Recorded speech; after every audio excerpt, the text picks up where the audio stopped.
Hello everyone, मैं विनय Upadhyay present कर रहा हूँ और इस वीडियो में हम लोग बात करेंगे करंट अफेयर्स का एक बेहतरीन वीडियो होने वाला है जिसमें जो अभी एनसीआरबी का जो डेटा आया है ना, नेशनल क्राइम रिपोर्ट ब्यूरो का, तो उसको डिटेल में डिस्कस करेंगे और उससे किस तरह के क्वेश्चंस आपके कम्पिटेटिव एग्जाम में आ सकते हैं उसको देखेंगे। इसके अलावा जो अटल ब्रिज का उद्घाटन किया है प्राइम मिनिस्टर नरेंद्र मोदी ने, इसी तरह की पिछले कुछ दिनों में बहुत सारी घटनाएं घटित हुई हैं देश विदेश की, तो उन सबको कवर करेंगे। और इसी तरह के बहुत सारे वीडियोस मैंने करंट अफेयर्स के बना रखे हैं, उन्हें जरूर देखें आप।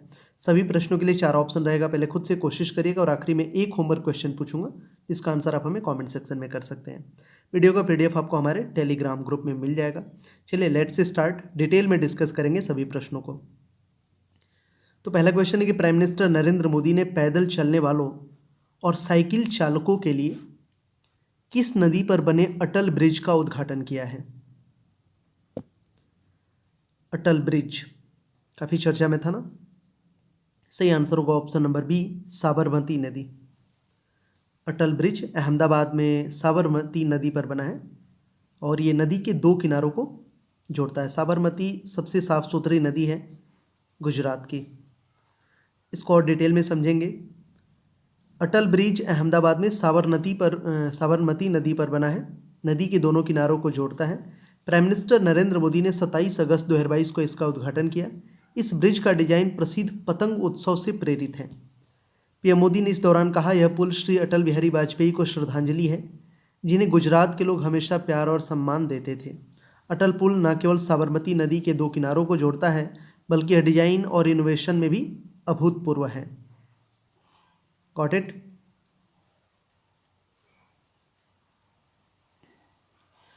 आगे देखेंगे तो इस दौरान प्राइम मिनिस्टर ने अहमदाबाद में साबरमती नदी के किनारे आयोजित खादी उत्सव में भी भाग लिया। पीएम के साथ 7500 महिलाओं ने एक साथ चरखे पर सूत काता। गुजरात की बात करेंगे तो सीएम भूपेंद्र पटेल, गवर्नर आचार्य देवव्रत और राजधानी गांधीनगर। देखते हैं नेक्स्ट क्वेश्चन। लीवा मिस दीवा यूनिवर्स 2022 का खिताब किसने जीता है? ये खिताब जीता है, सही आंसर होगा ऑप्शन, आप खुद से कोशिश करो, देखो कितने आपके सही होते हैं क्वेश्चन, कमेंट सेक्शन में बताना।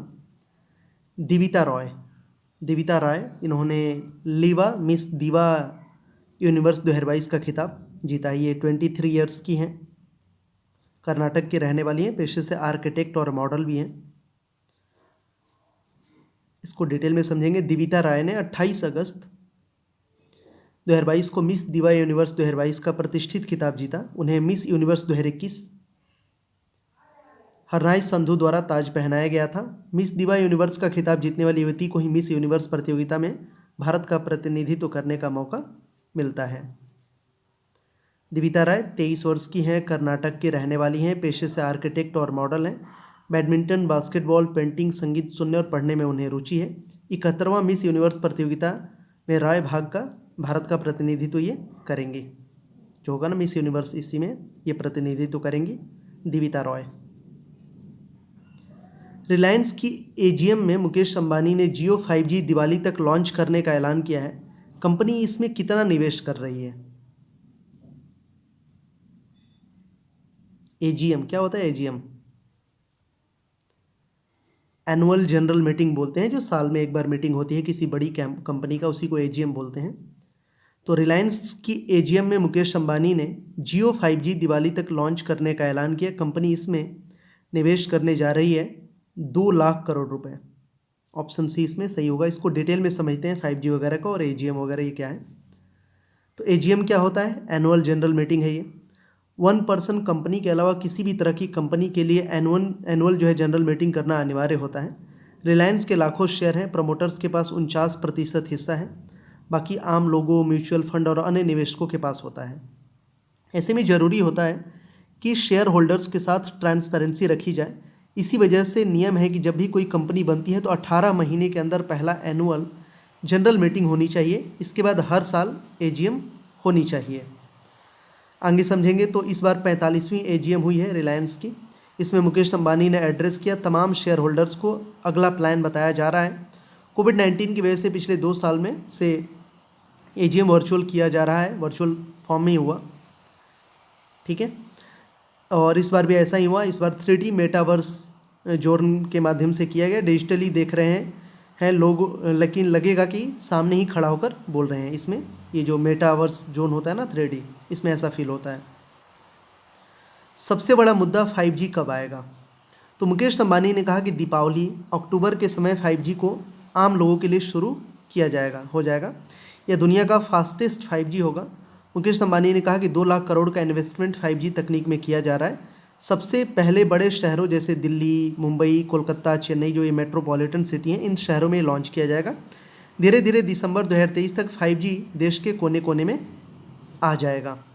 5G तो और भी देशों में है, लेकिन ये दुनिया का सबसे फास्टेस्ट 5G होगा इंडिया में। वर्ल्ड का फास्टेस्ट क्यों बोला गया है? तो 5G नेटवर्क में इंटरनेट की स्पीड 1 Gbps से भी ज़्यादा होती है। हालांकि मुकेश अंबानी का कहना है कि स्पीड इससे ज़्यादा होगी। वर्ल्ड का फास्टेस्ट 5G होगा। यह तभी संभव है जब 5G नेटवर्क स्टैंड हो, मतलब 5G नेटवर्क स्टैंड हो। रिलायंस जियो का कहना है कि स्टैंड एलोन इक्विपमेंट लगाया गया है, इसकी वजह से यह दुनिया का फास्टेस्ट 5G स्पीड होगा। जियो मेड इन इंडिया 5G होगा। 5G तकनीक से जुड़ी बहुत सी इक्विपमेंट और अन्य ज़रूरी चीज़ों के लिए दुनिया की कई कंपनियों के साथ कॉन्ट्रैक्ट हुआ है, लेकिन ये इक्विपमेंट इंडिया में ही बने हैं। मतलब ये भी एक स्वदेशी काइंड ऑफ बोल सकते हो अपना। जियो एयर फाइबर हॉटस्पॉट की भी बात चल रही है। तो आज के समय में घर में तो वाईफाई की स्पीड अच्छी मिल जाती है, लेकिन रिलायंस ने अनाउंस किया है कि जियो एयर फाइबर हॉटस्पॉट डिवाइस, इसे लेकर कहीं भी जा सकते हैं। इसे प्लग इन करना है। इसके बाद जो स्पीड घर में पाते हैं, वहीं आप कहीं भी स्पीड ले सकेंगे। इससे जो अल्ट्रा हाई स्पीड इंटरनेट मिल जाएगा ऑफिस और घरों को। 75,000 करोड़ निवेश पेट्रोकेमिकल में होगा। ये सब पूरे प्लान डिस्कस हुए एजीएम में। तो पेट्रोकेमिकल का मतलब कि पेट्रोलियम पदार्थ से जो केमिकल निकलता है उसे पेट्रोकेमिकल कहते हैं। अभी भी रिलायंस बड़ा प्लेयर बना रहेगा इस क्षेत्र में। यूएई के अंदर एक केमिकल यूनिट खोला जाएगा। गीगा फैक्ट्री फॉर पावर, पिछले साल भी इसके बारे में बात किया था। गीगा फैक्ट्री आमतौर पर ग्रीन एनर्जी को लेकर बात की जाती है। दूसरा मतलब यह भी है कि बड़े स्केल पर किसी चीज़ को प्रोड्यूस कर रहे हैं। जामनगर में 100 गीगावाट सोलर एनर्जी प्रोड्यूस किया जाएगा। पावर इलेक्ट्रॉनिक्स इक्विपमेंट की फैक्ट्री होगी। बैटरी पैक की भी बात की गई। तो एनर्जी को सेव करने के लिए बैटरी पैक बनाना ज़रूरी हो गया है। जैसे कि इलेक्ट्रिक बाइक या कार तो उसे चार्ज करने की बजाय बैटरी पैक को ही बदल दिया जाए तो टाइम की भी बचत होगी। रिलायंस ने कहा कि 2023 में बैटरी पैक का प्रोडक्शन शुरू हो जाएगा। 2024 तक 5 गीगावाट आवर की बैटरी पैक का सेटअप किया जाएगा। मतलब बैटरी पैक बड़ी मात्रा में उत्पादन करेगा। लीडरशिप की बात हुई तो मुकेश अंबानी ने इंडिकेशन किया कि आगे कंपनी को कौन चलाएगा। इसे बेटे आकाश अंबानी और बेटी ईशा अंबानी रिटेल बिजनेस में लीडर के रूप में रहेंगे और छोटा बेटा Anant Ambani new energy business में फोकस करने वाला है। तो ये तमाम चीज़ें बातें हुई। ओवरऑल ये 5G को लेके था, तो इसको आप समझ जाना। केंद्र सरकार ने सुप्रीम कोर्ट जज रूल्स में बदलाव कर रिटायर्ड जजों और CJI यानी कि चीफ जस्टिस ऑफ इंडिया को कौन से लाभ दिए हैं? कौन से लाभ दिए? अच्छा, वर्तमान में CJI कौन है? Chief justice of India. Comment section में बताना। ऐसे पिछले करंट अफेयर्स के वीडियो में तो ये सब मैंने डिस्कस कर रखा है।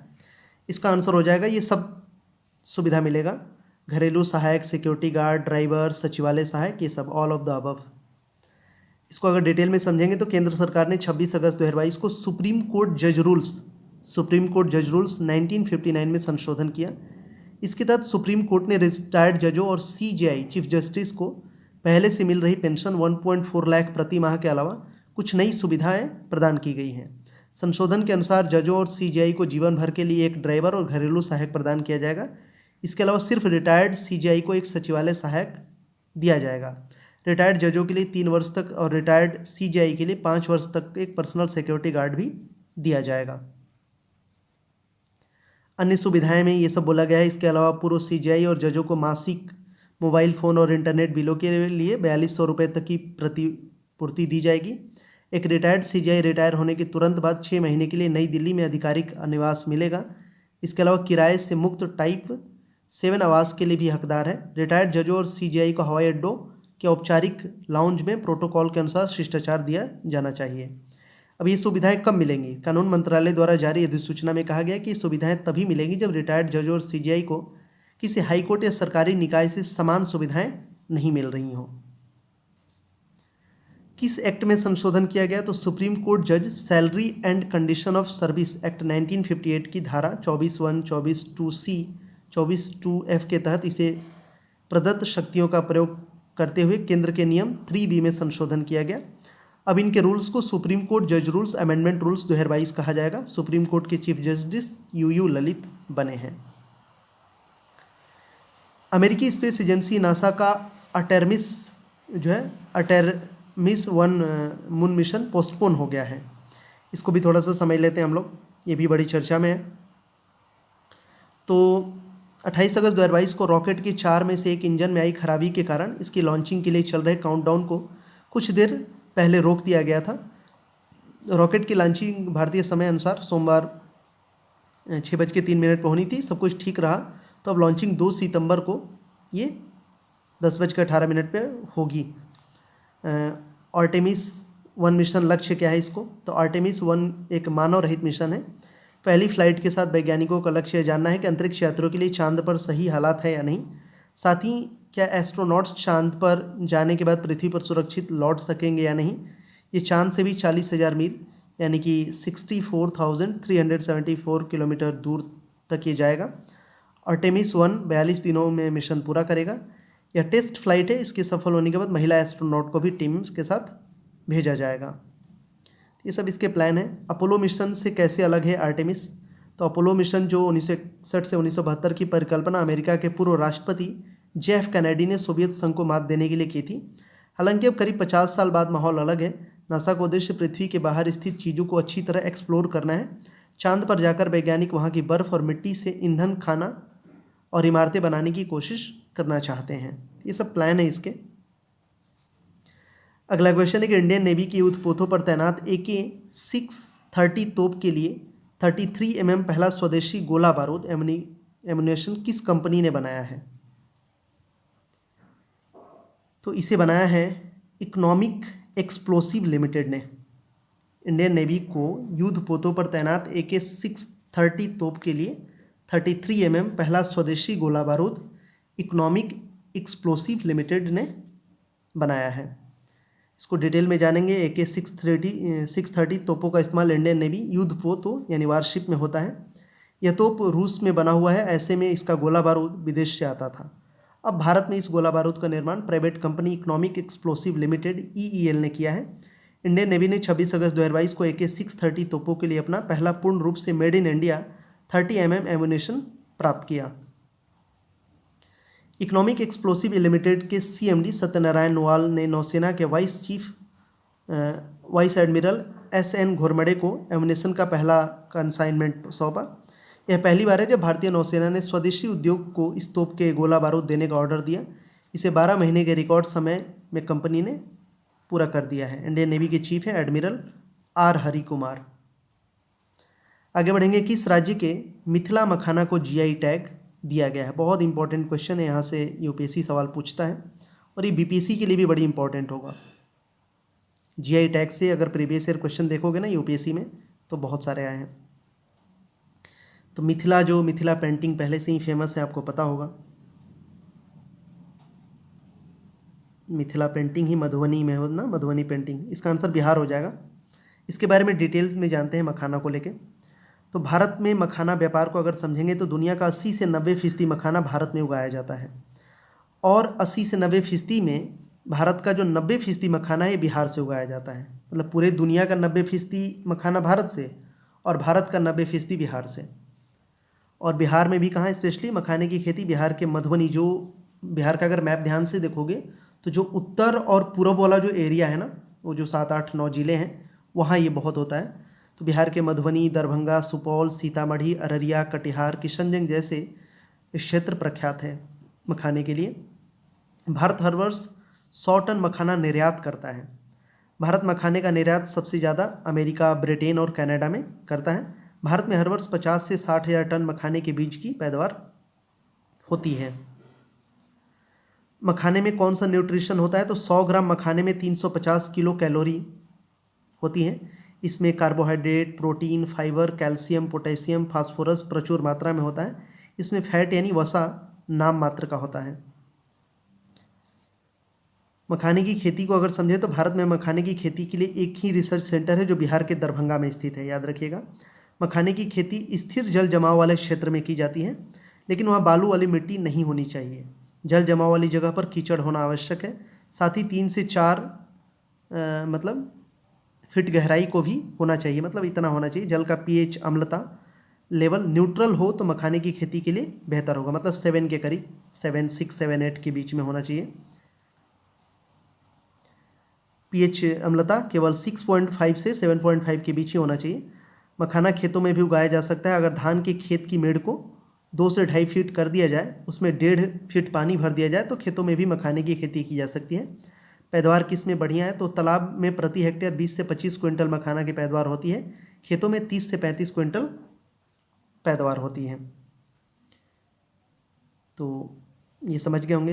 अगर जीआई टैग की हम बात कर रहे हैं तो बिहार के कुछ जीआई टैग जो पहले से दिए गए हैं: मधुबनी पेंटिंग, कतरनी चावल, मगही पान, सिलाव खाजा, शाही लीची, भागलपुर पुरी जर्दालू, मिथिला मखाना। ऐसे जीआई टैग पे एक वीडियो मैंने ऑलरेडी बना रखा है, उसको देखना आप जाके। तो ये सारे जो है बिहार के, ये इनको जीआई टैग दिया गया है। अब थोड़ा सा हम समझेंगे कि जीआई टैग कौन देता है। तो मिनिस्ट्री ऑफ कॉमर्स के अंतर्गत आने वाला जो department of industry promotion and internal trade की ओर से जीआई टैग दिया जाता है। किसी प्रोडक्ट के लिए जीआई टैग प्राप्त करने के लिए चेन्नई स्थित जीआई डेटाबेस में आवेदन करना होता है। ये इंटेलेक्चुअल प्रॉपर्टी राइट के अंडर है, जो पूरे देश में सिर्फ चेन्नई में ही होता है। ये याद रखना आप। जीआई टैग क्या है तो जीआई का मतलब होता है जियोग्राफिकल इंडिकेशन, यानी कि भौगोलिक संकेत। जीआई टैग एक प्रतीक है जो मुख्य रूप से किसी उत्पाद को उसके मूल क्षेत्र से जोड़ने के लिए दिया जाता है। बिहार में दिया गया है ये मखाना को जीआई टैग। तो सीएम नीतीश कुमार, गवर्नर फागू चौहान, अभी यहाँ पे सरकार में उलटफेर वगैरह हुआ था तो डिप्टी सीएम तेजस्वी यादव बन गए हैं। नेक्स्ट है कि भारतीय ओलंपिक संघ के अंतरिम अध्यक्ष का पदभार किसने संभाला है।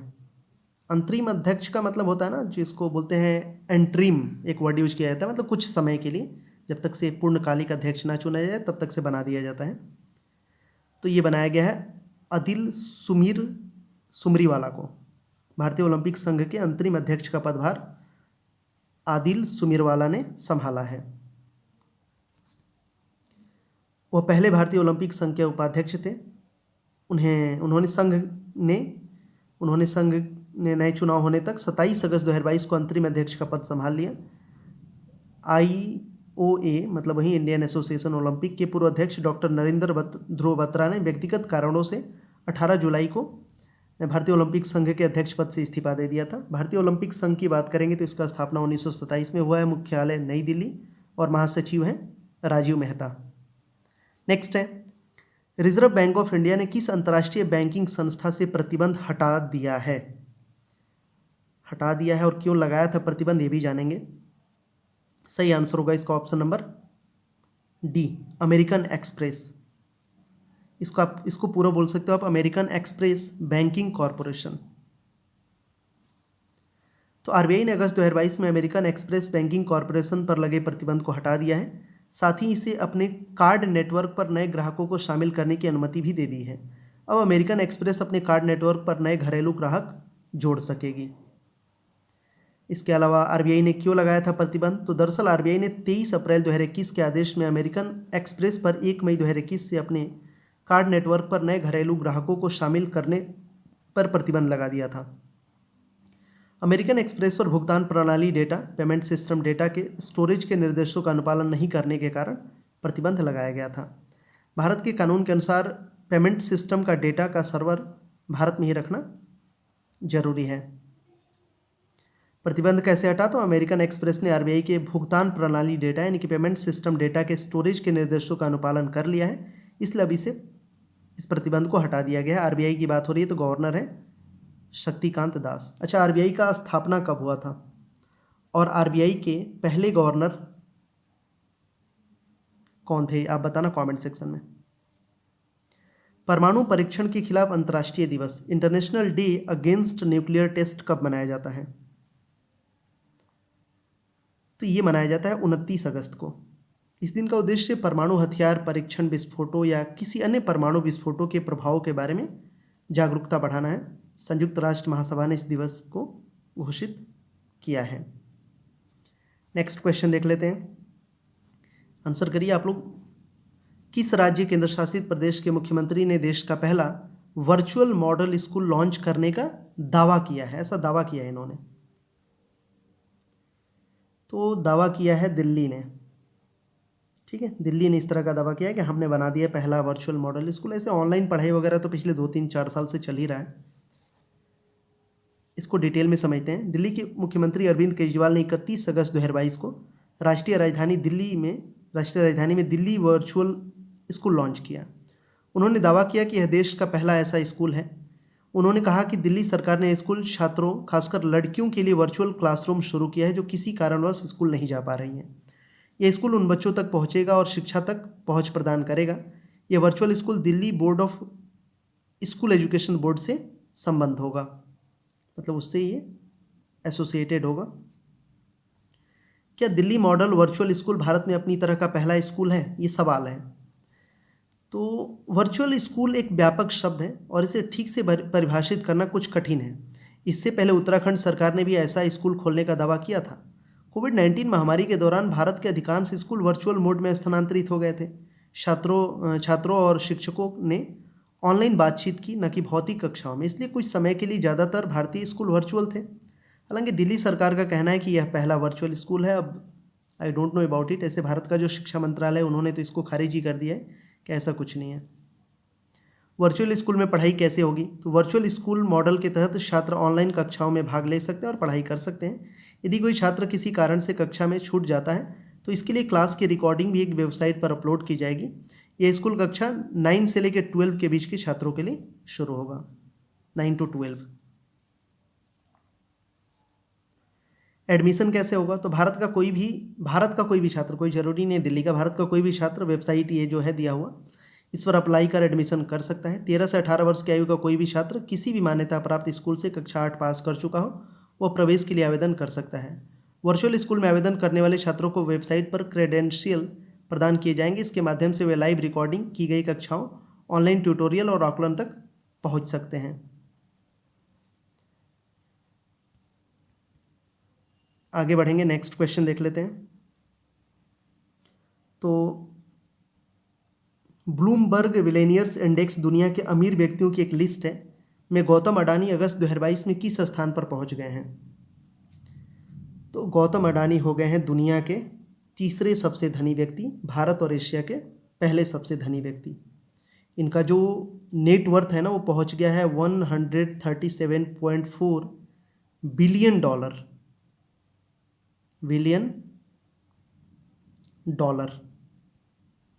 इतना दुनिया के तीसरे सबसे अमीर व्यक्ति बन गए हैं।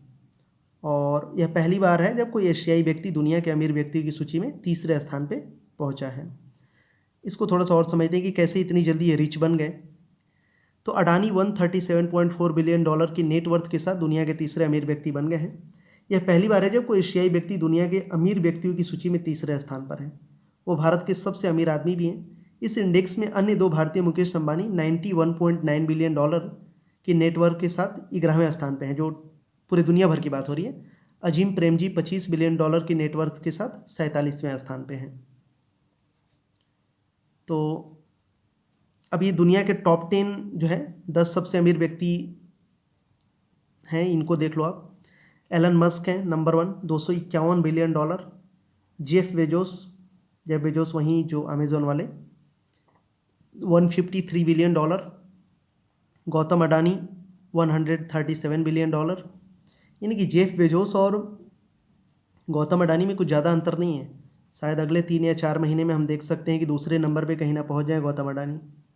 फिर ये बर्नार्ड अर्नॉल्ट हैं, बिल गेट्स 5वें नंबर पे, जो एक लंबे समय तक दुनिया के सबसे धनी व्यक्ति कहे जाते थे। वारेन बफेट, अब ये लोग तो दान भी करते हैं ना बहुत सारे पैसे वगैरह। लैरी पेज हैं, ये गूगल वाले। सर्गेई ब्रीन, स्टीव वॉलमर और लैरी एलिसन, ये टॉप 10 लिस्ट है। PDF में जब इसका बनाऊंगा ना और टेलीग्राम ग्रुप में डालूंगा तो आप देख लेना। तीसरे स्थान पर पहुंचने का सफ़र की बात करें तो ब्लूमबर्ग के अनुसार 30 मार्च 2014 को गौतम अडानी के पास केवल इतने मतलब 5 बिलियन डॉलर था। 5.10 बिलियन डॉलर की संपत्ति थी 2014 में। जबकि अगस्त 2022 में सीधे $137 बिलियन, मतलब पिछले 7-8 साल में गजब का छलांग लगाया इन्होंने, रिकॉर्ड तोड़। अडानी का बिजनेस की बात करें तो ब्लूमबर्ग की रिपोर्ट के अनुसार अडानी पिछले कुछ वर्षों में अपने समूह का विस्तार डेटा सेंटर, सीमेंट, मीडिया और एल्यूमिना जैसे क्षेत्र में कर रहे हैं। अच्छा, ये इनका जो है, अडानी ग्रुप अब भारत के सबसे बड़े निजी क्षेत्र के बंदरगाह और हवाई अड्डे के संचालक, शहर गैस वितरक और कोयला खानी का मालिक है। इसके अलावा फॉर्च्यून ब्रांड्स जो है ना, इसमें तेल, आटा, चावल, बेसन, ये सब मतलब सब है इनका। सारा एयरपोर्ट, सारा बंदरगाह, सारा कोयला, सारा गैस, सारा तेल, ये सारा तेल, आटा, चावल, सीमेंट, मीडिया में भी, एनडीटीवी में भी शेयर लिया है।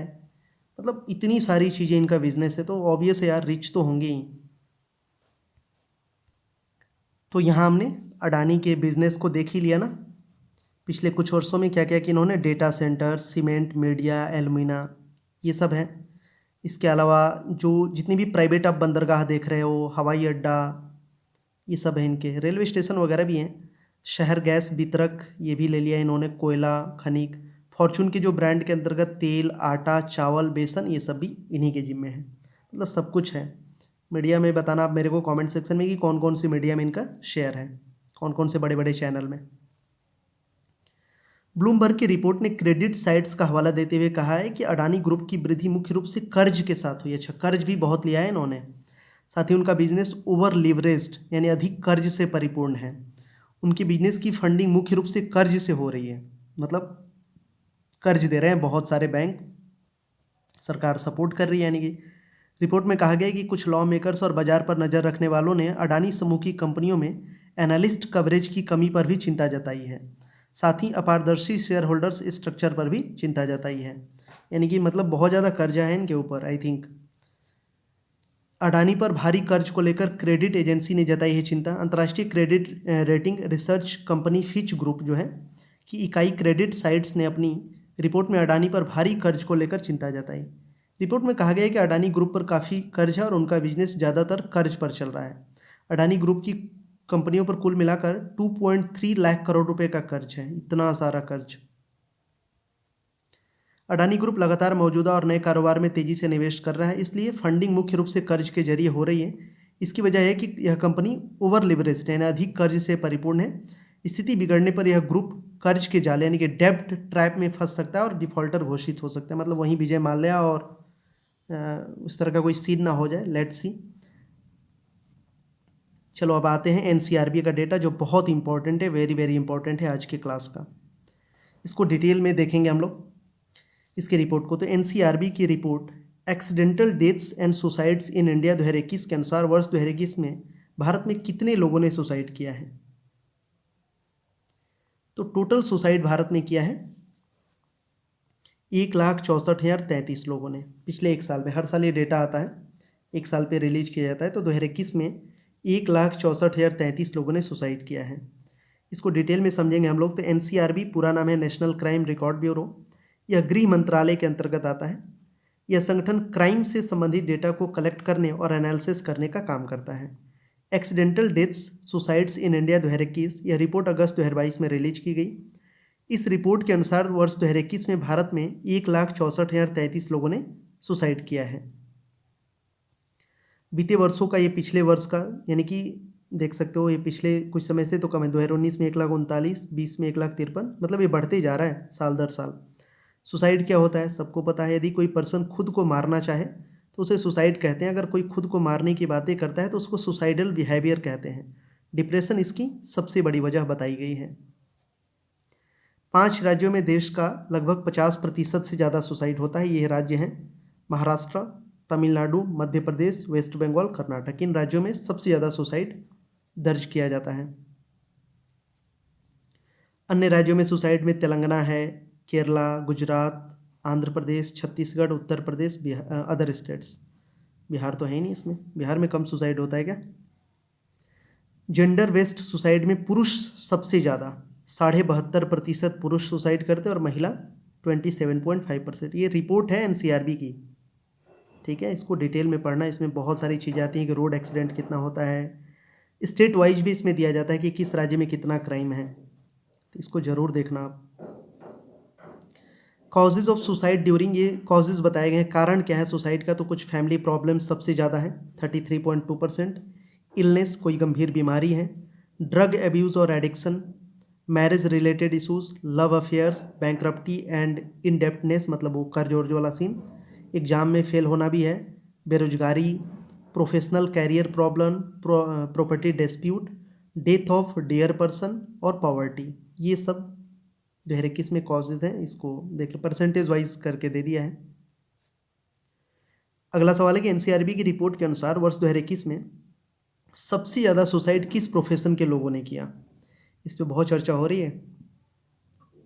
तो जो डेली वेजर है ना, डेली वेजर वेज अर्नर, इनको बोलते हैं दैनिक मजदूर, इन्होंने सबसे ज़्यादा सुसाइड किया है।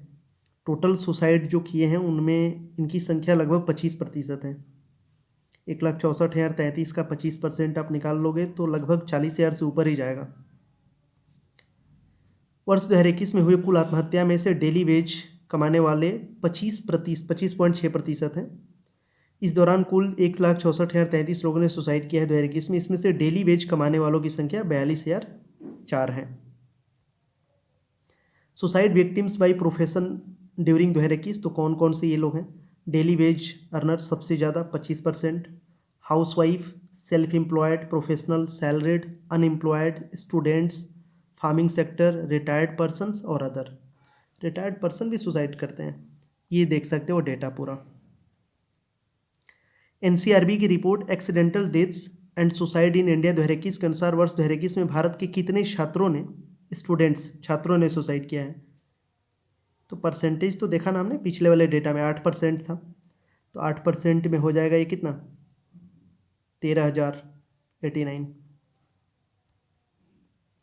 वर्ष 2021 में कुल 13,089 छात्रों ने सुसाइड किया। इसमें से 7,396 छात्र और 5,693 छात्राओं ने। छात्रों द्वारा आत्महत्या होने से वाली मौतों की संख्या में 2021 में 4.5% की वृद्धि, हर चीज़ में वृद्धि ही देखी गई है। ये डेटा पिछले 5 साल का है स्टूडेंट सुसाइड का, तो देख सकते हो आप। ये 2017 है, ये वाला जो है ना 2017 है, लास्ट वाला नीचे वाला 2017, 2018, 2019, 2020, 2021 ऐसे करके है। देख लेना इसको। वर्ष 2021 में सबसे ज़्यादा छात्रों की आत्महत्या वाले टॉप 5 राज्य, तो सबसे ज़्यादा महाराष्ट्र में, फिर एमपी, तमिलनाडु, कर्नाटक, उड़ीसा। इन 5 राज्यों में सबसे ज़्यादा सुसाइड करते हैं छात्र। छात्रों के सुसाइड के बढ़ते मामलों का कारण क्या है। रिपोर्ट में छात्रों की आत्महत्या से मौत के विशिष्ट कारणों का उल्लेख नहीं किया गया है। हालांकि रिपोर्ट में कहा गया है कि 18 साल से कम उम्र के 10,732 युवाओं में से जिनकी मौत आत्महत्या से हुई है, उनमें से 864 परीक्षा में फेल होने के कारण थे। इस आयु वर्ग 18 वर्ष जो एंट्रेंस देते हैं ना जेई नीट वाले, 18 वर्ष से कम आत्महत्या का सबसे बड़ा कारण पारिवारिक समस्याएं भी थी। भारतीय और अमेरिकी सेना के बीच युद्धाभ्यास वज्र प्रहार 2022 कहाँ आयोजित हुआ। यह है मिलिट्री एक्सरसाइज भारत और अमेरिकी सेना के बीच में, नाम है वज्र प्रहार। तो सही आंसर होगा ऑप्शन नंबर ए, बकलोह। ये जगह है हिमाचल प्रदेश में, बकलोह। वज्र प्रहार 2022 सैन्य अभ्यास का 13वां संस्करण हिमाचल प्रदेश के बकलोह में अगस्त 2022 में आयोजित हुआ। यह अभ्यास भारतीय सेना और अमेरिकी सेना के बीच हुआ। सेना केवल बोला जाए तो ध्यान रखना है आर्मी, ठीक है। इसमें आतंकवाद विरोधी अभियानों को लेकर अभ्यास हुए। अमेरिका की बात हो रही है, राष्ट्रपति जो बाइडन, राजधानी वाशिंगटन डीसी। अच्छा, अमेरिका में टोटल कितने स्टेट्स हैं, कमेंट सेक्शन में बताना आप। अभिजीत सेन का निधन 29 अगस्त 2022 को हो गया, वह इनमें से क्या थे। तो ये थे एक बहुत बड़े इकोनॉमिस्ट, अर्थशास्त्री अभिजीत सेन।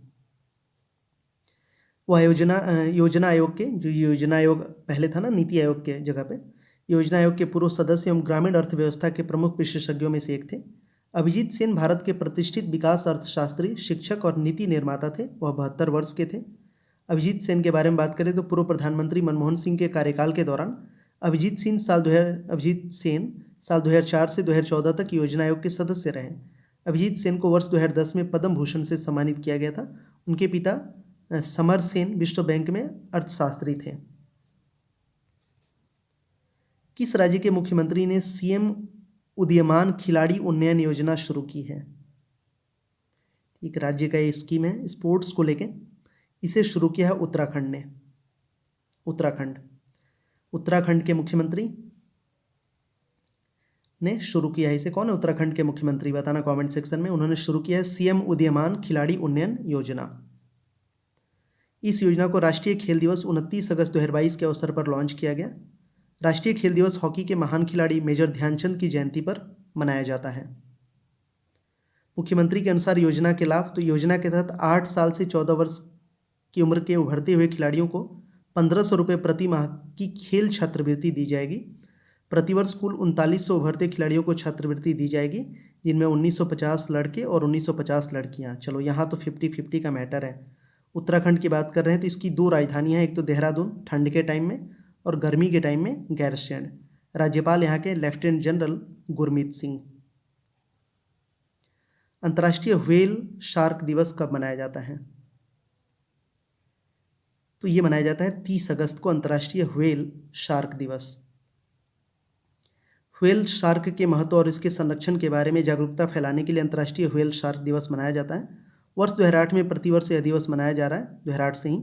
व्हेल शार्क, इसको बोलते हैं राइनकोडोन टाइपस, पृथ्वी पर सबसे बड़ी मछली और सामुद्रिक पारिस्थितिकी तंत्र में क्रिस्टोन प्रजाति है। इसकी अधिकतम लंबाई 18 मीटर और वजन 21 टन हो सकता है। गैर लाभकारी संगठन यानी कि जो नॉन प्रॉफिटेबल ऑर्गेनाइजेशन है, wild life trust of India ने कर्नाटक, केरल, लक्षद्वीप के साथ मिलकर मंगलौर में व्हेल शार्क बचाओ अभियान save the whale shark campaign की शुरुआत की है। 2022 का थीम है शार्क का भविष्य, हमारे समुद्र के संरक्षक, the future of sharks, guardian of our seas. अफ्रीकी मूल के लोगों ने अंतर्राष्ट्रीय दिवस कब मनाया जाता है? अफ्रीकी मूल के लोगों के लिए तो ये अंतर्राष्ट्रीय दिवस मनाया जाता है 31 अगस्त को। संयुक्त राष्ट्र जो महासभा है ना, यूनाइटेड नेशन जनरल असेंबली ने दिसंबर 2020 में अफ्रीकी मूल लोगों के लिए अंतर्राष्ट्रीय दिवस की स्थापना के प्रस्ताव को अपनाया था। तभी से ये हर साल 31 अगस्त को अफ्रीकी मूल के लोगों के लिए अंतर्राष्ट्रीय दिवस मनाया जाता है। इसी तरह के मैंने बहुत सारे वीडियोस बना रखे हैं करंट अफेयर्स पे, उन्हें ज़रूर देखें। ये क्वेश्चन ऑफ द डे आप लोगों के लिए, क्योंकि पिछला जो मैंने करंट अफेयर्स का वीडियो बनाया था उसमें बहुत डिटेल में मैंने हाइड्रोजन ट्रेन के बारे में बताया था आपको। सवाल आप लोगों के लिए है कि दुनिया के किस देश ने हाइड्रोजन ट्रेन की पहली रेल सेवा शुरू की है? भारत, चीन, रूस, जर्मनी। इसका आंसर करिएगा कमेंट सेक्शन में। और हाइड्रोजन ट्रेन का कॉन्सेप्ट क्या, अगर ये भी आप लिख सकते हैं तो ज़रूर लिखिएगा। Thank you so much for watching this video. कैसा लगा बताइएगा। पीछे के सभी वीडियोज़ को देखिए, चैनल पर नए हैं तो सब्सक्राइब करिए। इसी तरह के बेहतरीन वीडियोज़ आपको डेली बेसिस पे मिलेंगे। चलिए मिलते हैं नेक्स्ट वीडियो के साथ, तब तक के लिए बाय, टेक केयर।